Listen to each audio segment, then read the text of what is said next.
მოგებრუნდით მეგობრებო ეთერში და დავბრუნდით სასაუბროთ უკვე ნორჩ კინომოყვარულთა საერთაშორისო ფესტივალის თბილისური აისის შესახებ, რომელიც მე-12-ად გაიმართა უკვე და მოსწავლე-ახალგაზრდობის სასახლემ უმასპინძლა ძალიან საინტერესო და არაჩვეულებრივ ღონისძიებას და ჩვენი გადაცემის სტუმრებს რა თქმა უნდა რომ ახლა დიდი სიამოვნებით წარუდგენ ჩვენს მსმენელს.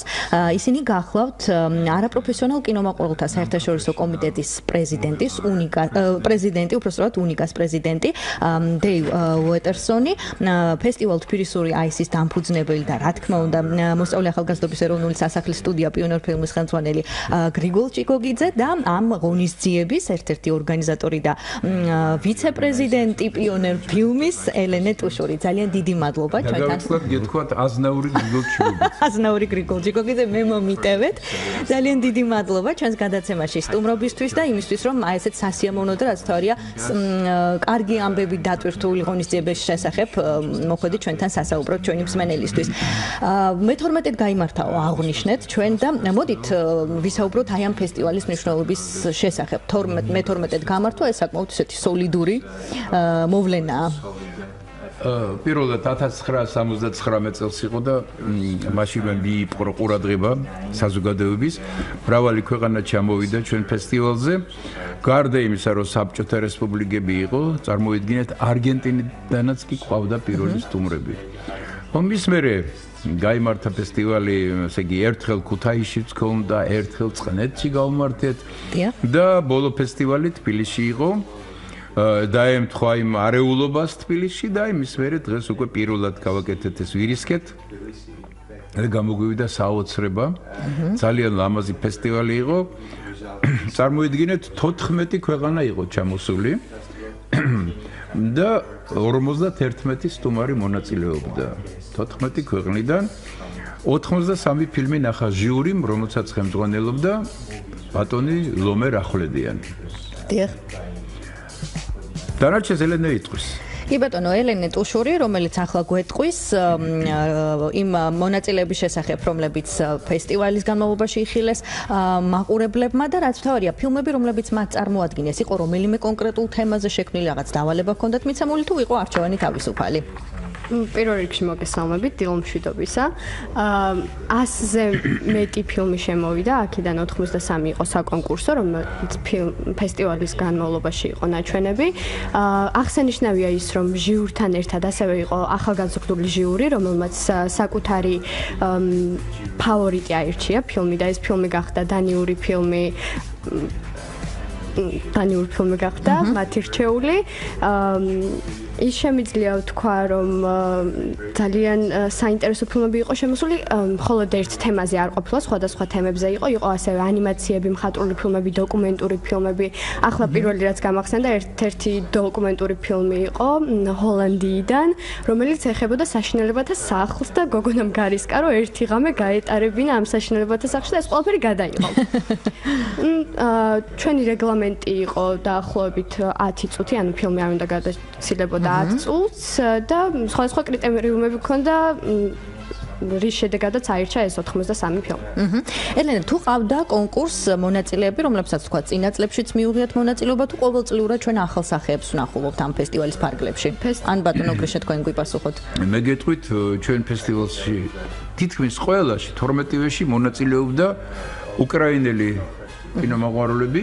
ეს არის ქალაქი დნეპროპეტროვსკი ვესნიანკა, რომელმაც წელსაც ისახელა თავი და გრან-პრი წაიღო.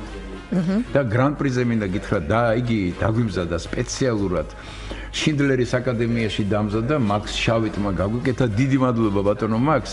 ეს იყო ძალიან ლამაზი, ძალიან კარგი თავარი პრიზი, რომელიც ალბათ სადაც ეკიდოს, სადაც არ უნდა ეკიდოს, ყველგან საამაყო იქნება, ესეთი ლამაზი გამოვიდა.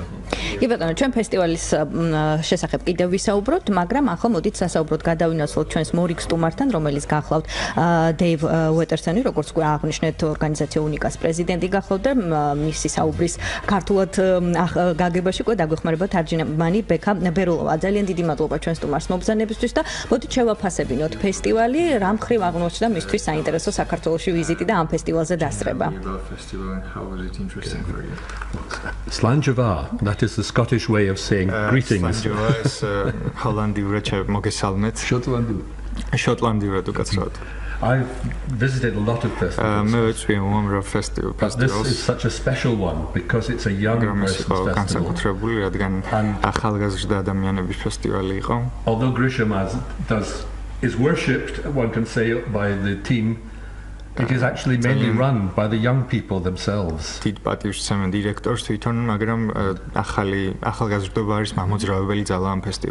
there's great energy in the room. Whenever you go in, it's just up, up, up, and you feel so excited, even before the films begin.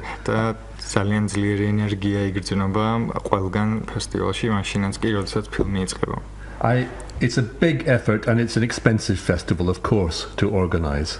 And bringing people from all over the world is not an easy task, and it takes Etra, who was doing a lot of the organization, said 6 months at least. I think she had been working almost continuously and never sleeping. I don't think any of the festival team ever sleep. ძალიან რთულია ამ ფესტივალის ორგანიზება, რა თქმა უნდა ძალიან ძვირად ღირებულიც და ორგანიზატორებს ძალიან მცირე დრო რჩებოდა ძილისთვის. მე მგონი საერთოდაც არ ეძინათ. Can I say something also about Georgian hospitality? I noticed it at the festival. Of course, the grown-ups were polite and pleasant and nice, but also all the young people, very young children sometimes. Can I do anything? Would you like a cup of water?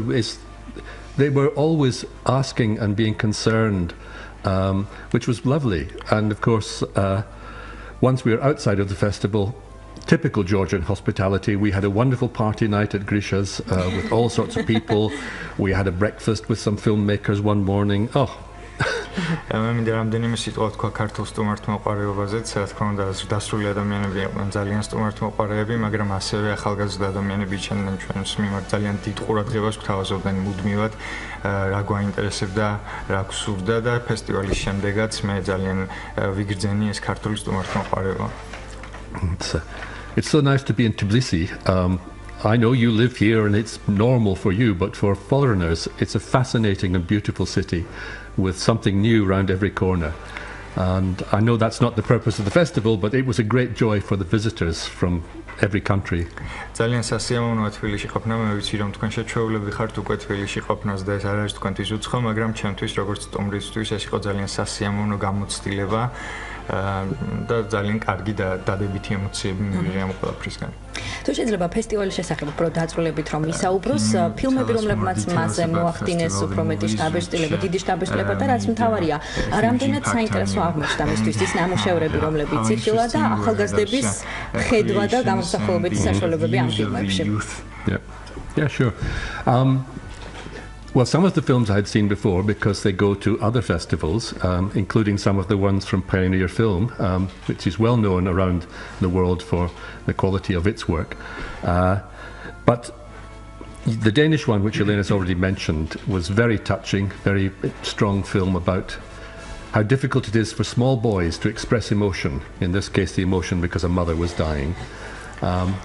ზოგიერთი ფილმები, რა თქმა უნდა, ნანახი მქონდა, მაგრამ განსაკუთრებული შტაბ-შტილება მოახდინა იმ დანიურმა ფილმმა, რომელიც წეგანაც აღნიშნეთ, თუ როგორ რთულია პატარა ბავშვისთვის თავისი ემოციების გამოხატვა მაშინ, როდესაც დედა გარდაეცვლება. And at the other extreme, a film which delighted all the young people in the audience was a simple cartoon about a cat coming into a house and knocking off a vase and doing this and destroying things, and gradually the entire building collapses, and the laughter in the theatre was wonderful to hear. და მეორე ფილმი დაკავშირებულია არის ანიმაცია კატაზე, რომელსაც აღფრთოვანებაში მოიყვანა მთელი ახალგაზრდობა და აღწერს კატის ქმედებას, რომელიც შემოდის სახლში. და ძალიან დადებითი შტაბ-შტილებები გამოიწვია აუდიტორიაში. მე აქვე ვისარგებლებ შემთხვევით და ბატონ დეივის ასევე ვკითხავ. აი ჩვენ ვნახეთ ხო ფილმები სხვადასხვა ქვეყნის ახალგაზრდების მიერ მომზადებული, ჩვენ ვიცით თქვა საქართველოში როგორ აზროვნებენ ჩვენი ახალგაზრდები, რა თემები აინტერესებთ. საინტერესოა მის ქვეყანაში როგორ ვითარდება ეს სფერო, კინო, ოღონდ ბავშვების მიერ გადაღებული. საბავშვო ფილმების შესახებ გვიამბობს. How are they developing? I think in general the films are becoming more sophisticated because of the internet. Young people see films made by each other. Sometimes maybe they don't have proper titles or structure, but the ideas are in there. And I think, with all respect to great teachers, and I'm looking at Gregor at the moment, nowadays youngsters just look on YouTube and they find so much information and they learn how to make great movies. It's very encouraging. Maybe it's a bit scary for people who are in the broadcasting business. But it's ჩემი აზრით ფილმები უფრო და უფრო ფილმის ინდუსტრია უფრო და უფრო ვითარდება და ახალგაზრდებისთვის უფრო და უფრო ადვილი ხდება ფილმების გადაღება ინტერნეტის დამსახურებით მათ შეუძლიათ უბრალოდ YouTube-ზე შევიდნენ მიიღონ უზარმაზარი ინფორმაცია და მასწავლებლებთან და წინა თაობასთან ბოდიშის მოხდით ვიტყვი რომ უფრო მეტი პოტენციალი გააჩნიათ ახალგაზრდებს ამ მხრივ დღესდღეობით თუ შეიძლება ბატონ გრიშას და ელენესაც ვკითხავ, ჩვენ ვისაუბრებთ უცხოელ მონაწილეებზე ძირითადად აქცენტი გავაკეთეთ, იქნება გამომდინარე რომ საპრიზო ადგილებიც მათ ვდაცილად, მაგრამ აი ქართველი მონაწილეების შესახებ უფრო მეტი ყურადღება რომ შევაჩეროთ მათი ნამუშევრების შესახებ, ვიცი რომ საქართველოში ძალიან გულმოდგინედ ემზადებოდნენ ამ ფესტივალისთვის. საუკეთესო მსახიობი ბიჭი მაგალითად გახდა ქართველი გიგი ქორჩილავა ფილმის პირველი სიყვარული, ასევე საუკეთესო ანიმაციური პერსონაჟში გაიმარჯვა ქართულმა ანიმაციის გუნდმა, ასე რომ ქართველებიც არ დავრჩენილვართ ისე. მე გეტყვით ერთ საინტერესო ამბავს 38 წლის წინ ჩვენ გადავიღეთ ფილმი დავით მეცხრე ერთ-ერთ სოფელში 8 დას მეცხრე ძმა გაჩნდა ოჯახში და ჩავედით და გადავიღეთ ფილმი და დავარქვით ფილმს დავით მეცხრე.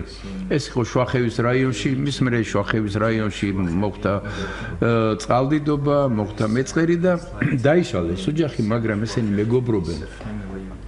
თელ საქართველოს სხვადასხვა რაიონებში ცხოვრობენ და თქვენ წარმოიდგინეთ რომ აი ესეთი უდაბნო ადგილებში ააშენეს სახლები, არიან მეგობრობენ ერთად და ყოველ წელიწადს და ყოველ კვირას ალბათ ხდებიან ერთმანეთს და ჩვენ ყველა ეს ოჯახი ჩამოვიარეთ, გადავიღეთ და ფინალი რა იყო, იცით, სცენაზე ავიდა 60 ადამიანი, აი ამ ოჯახის წარმომადგენელი.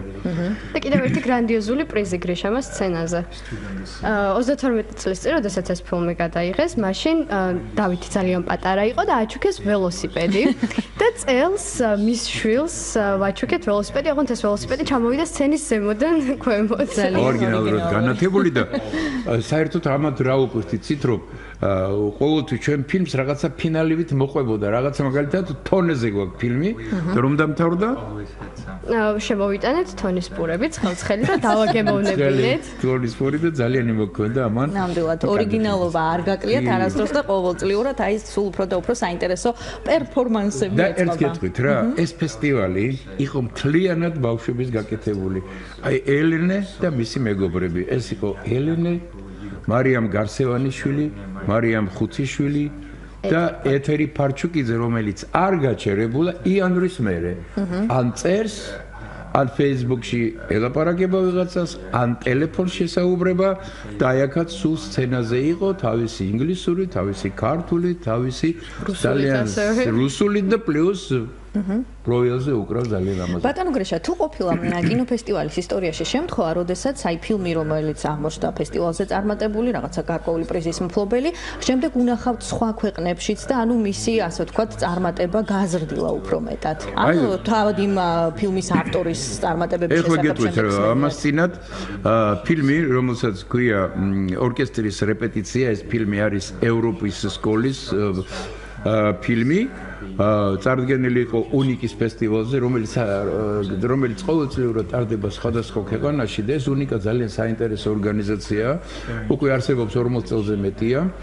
მასში შედის დაახლოებით 30 ქვეყანა და აი 30 ქვეყნების შორის გაიმარჯვა ევროპული სკოლის ფილმ ორკესტრის რეპეტიცია და მიიღო ფედერიკო ფელინის სახელობის პრიზი, რომელიც აი გადაეცა ზუსტად გერმანიის ქალაქ დორტმუნდ. Yes, this year it was in Dortmund. Yes. Festival check. თუ შეიძლება აი იგივე კითხვას დავუსვამ ბატონ დეივსაც, იმდენად რამდენადაც იგი არაპროფესიონალ კინომოყვარულთა საერთაშორისო კომიტეტის პრეზიდენტია, ფილმები, რომლებიც მან წელს ნახა ჩვენს კინოფესტივალზე, თბილისური აისი, თუ გაუჩნდა მას იმის სურვილი, რომ ესა თუ ის ფილმი უფრო ფართო აუდიტორია იხილოს საქართველოს ფარგლებს გარეთ.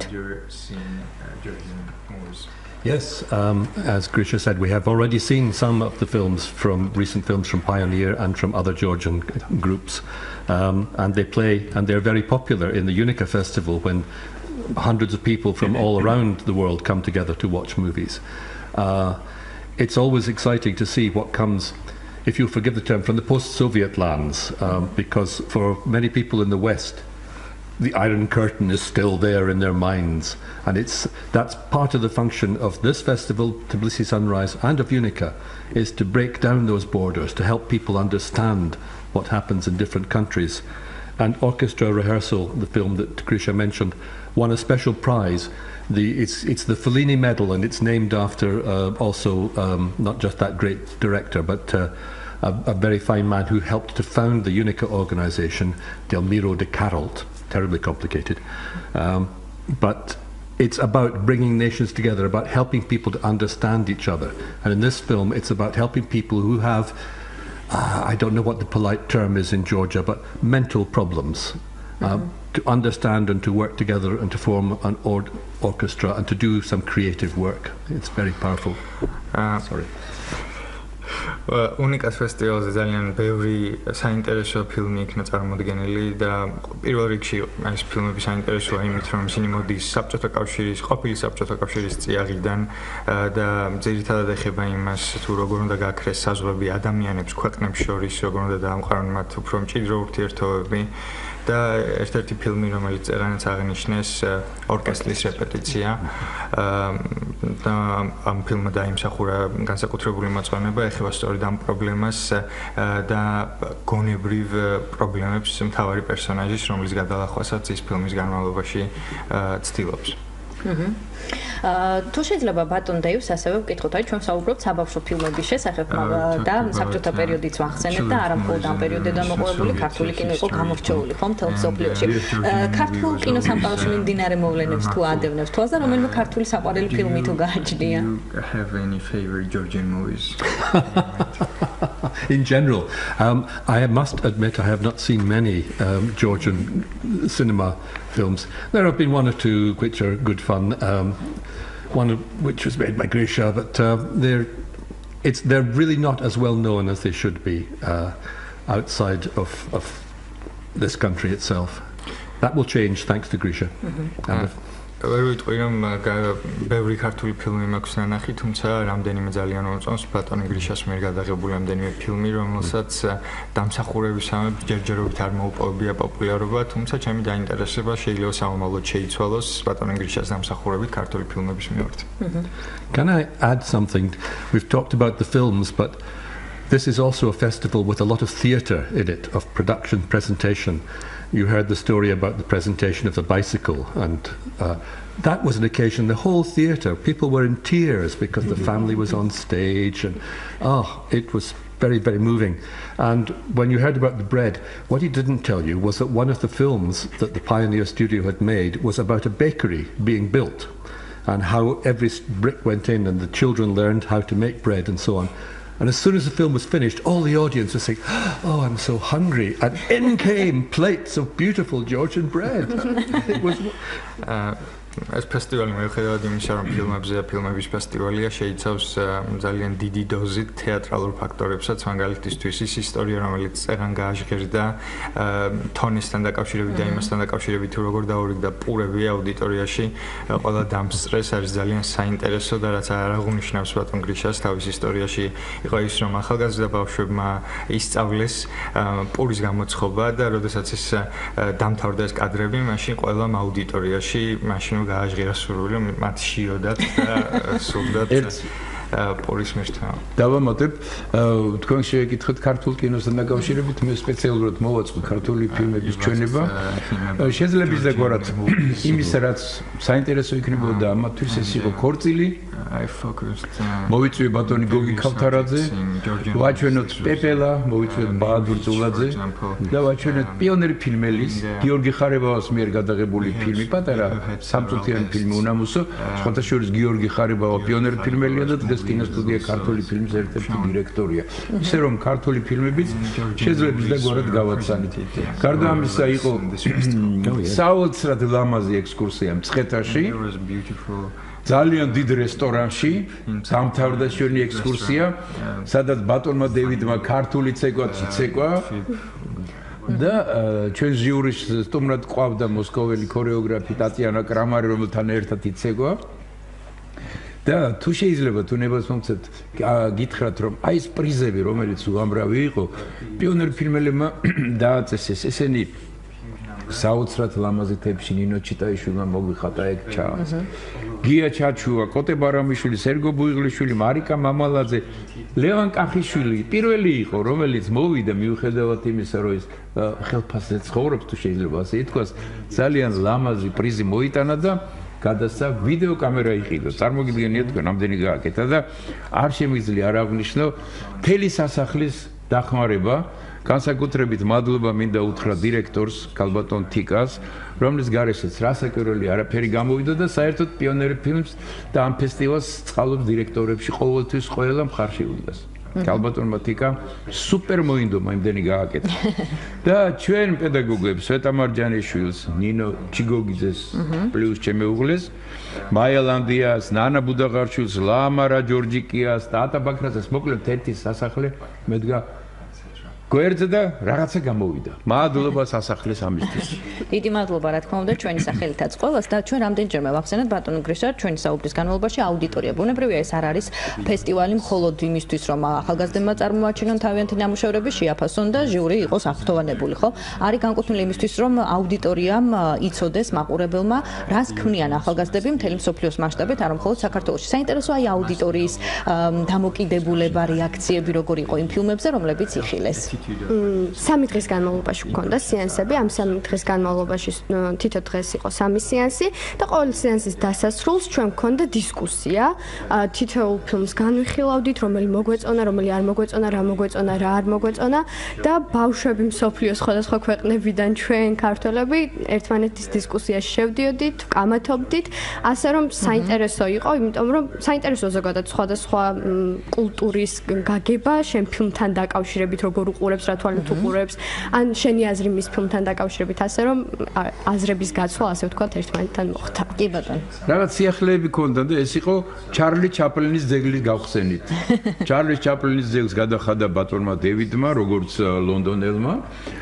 გადახადა საბურველი და თქვენ წარმოვიდგინეთ ჩაპლინი უკუღმა იდგა, ისე როგორც ყოველთვის უკუღმართი იყო ჩაპლინი და ნელ-ნელა შემოვატრიალეთ და მინდა გითხრათ რომ სპეციალურად ჩვენ ფესტივალზე ამერიკიდან ჩამოვიდა პიონერფილმელი გია კერესელიძე. გერმანიის დელეგაცია იყო ყველაზე დიდი 12 კაცის შემადგენლობით იყო და მას ხელმძღვანელობდა ნათია ხურცია, რომელიც 25 წელია გერმანიაში ცხოვრობს, შეკრიბა იქ ბავშვები და ასე მითხრა რომ გრიშამას აი ეს დღეები და ეს თვეები ჩვენი ქალაქი პატარა ქალაქია კარლსრუე ცხოვრობდა იმისათვის როგორ მომზადებული იყო და როგორ ჩამოსულიყო თქვენ ფესტივალზე. ჩამოვიდა დრეზდენიდან ჩვენი დიდი მეგობარი როლფ ბირნი, რომელიც უკვე რომელთანაც მეგობრობ თითქმის 40 წელია და ამას წინათ ფილმი გაუშვით ის ახალგაზრდა მე ახალგაზრდა არა მე ისეც ახალგაზრდა ვარ მაგრამ ძალიან კარგად შევხვდით ერთმანეთს დიდი სიყვარულით და აი დარჩა იმის შემდეგ რამდენი ერთი დღე დარჩა კიდევ თბილისში და ესეთი ძალიან ლამაზი დღეები გავატარეთ ერთად. და ბატონ დეივსაც ვკითხავ თუ შეიძლება ქართულ მაყურებელთან დაკავშირებით ყოველთვის ასე ამბობენ ხოლმე რომ ქართული მაყურებელი ერთ-ერთი გამორჩეული და მსმენელი არის მსოფლიოში. საინტერესოა მას რამდენად სწორად და ობიექტურად მოეჩვენა მათი შეფასებები და რეაქციები იმ ფილმებზე რომლებიც ნახეს. Well, the most obvious was the strong reaction whenever music is played in a film. If it has a beat, then the Georgian children start to clap. On the beat. It does not spoil their reaction to the film, but it's just a response to music, which I think must be deep in the soul of Georgian people. ყველა საინტერესო იყო ის, რომ მუსიკაზე ქონდა ძალიან მძაფრი რეაქცია ქართულ ახალგაზრდებს, მაშინ როდესაც ესეთი მუსიკა გაჟღერდებოდა, რომელსაც ქონდა თავისი რითმი, ისინი აყვებოდნენ ტაშის ცემით და ეს გამოხატავს ერთგვარად იმას, თუ რამდენად ღრმად არის მუსიკის პატივისცემა ქართულ ახალგაზრდებში. ბატონმა დეივიდმა სიმღერაც ისწავლა. Mr. David learned how to ფესტივალის sing. ჰიმნი. Only with a very large choir of Georgian children. და სწორედ აი ამ თბილისური აისის ჰიმნით დავასრულებ ჩვენს გადაცემას და ბატონო გრიშა თქვა თუ ვინ დაწერა იგი ფესტივალისთვის? თქვენ წარმოიდგინეთ რომ იგი დაწერა საქართველოს მწერალთა კავშირის თავმჯდომარე მაყვალა გონაშვილმა, კომპოზიტორი არის დათო ტურაშვილი და ტურიაშვილი. დავით ტურიაშვილი ასრულებს მზიური და პიონერფილმის პირსაღებს. ძალიან დიდი მადლობა. სანამ დავამთავრეთ, მე მინდა ეს გადმოგცეთ, თქვენ მთელი დღე სამსახურში ხარ და ჩაი, მხოლოდ იცით როგორი ჩაია? ბიო ჩაია, ყოველგვარი შენარევების გარეშე და დრო რო გექნებათ, მოგიგონეთ და დალიეთ ჩაი. დიდი მადლობა. აუცილებლად ცხელ ჩაის გადაცემის დასრულებისთანავე მივირთმევთ თქვენ სახელზე. დიდი მადლობა ჩვენ სტუმრებს და მადლობა ჩვენს უცხოელ სტუმარს. მე გულწრფელდება რომ ვერ აჩვენებთ ბატონ დევის ეს მთლიანად. მე არც მიყვანს გადაცემის დასაწყისში და ბოლოში ვიტყვი რომ მიგი როგორც ჭეშმარიტი შოტლანდიელი დღეს კილტით გვესტუმრა სტუდიაში. მაგიდაზე ხوار გაივლის ნახეთ. დიდი მადლობა საუკეთესო სურვილებით გემშვიდობებით კიდევ ბევრჯერ გელოდებით ჩვენთან სტუდიაში კარგ ამბებზე სასაუბროთ. ჩვენ სამშვიდობებით მსმენელს პარასკევამდე. ყურადღებისთვის საუკეთესო სურვილებით გემშვიდობებით პარასკევამდე ხვალკი FM 104-სა და 4-ზე იმავე დროს 8-ის ნახევარზე გიორგი და ლანა მოგესალმებიან ამ სტუდიიდან. ეს თბილისურ აის